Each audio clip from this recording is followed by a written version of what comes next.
खबर शामिल करेंगे फालिया से, जहां पर government higher secondary school Kadrabad के प्रिंसिपल, उस्ताजा और तुलबा के ज़ेर एहतमाम कश्मीरियों से इजहार यकजहती के लिए रैली निकाली गई। Government higher secondary school Kadrabad से निकाली गई रैली से शुरा ने भारत मुखालिफ बैनर्स उठा रखे थे और प्ले कार्ड्स भी उठा रखे थे।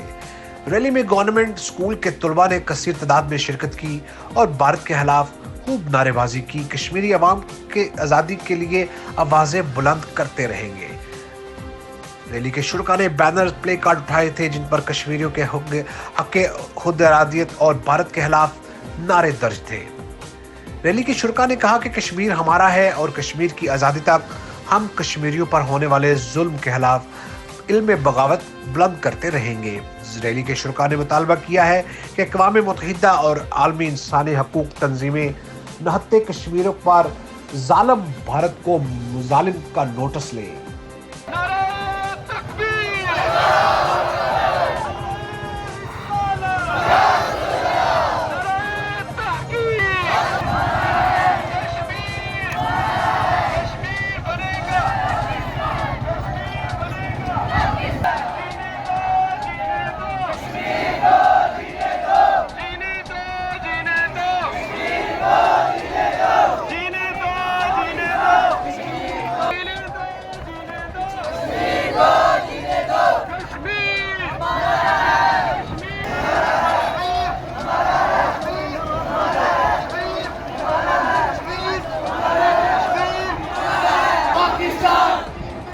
पाकिस्तान कश्मीर को जीने दो, कश्मीर को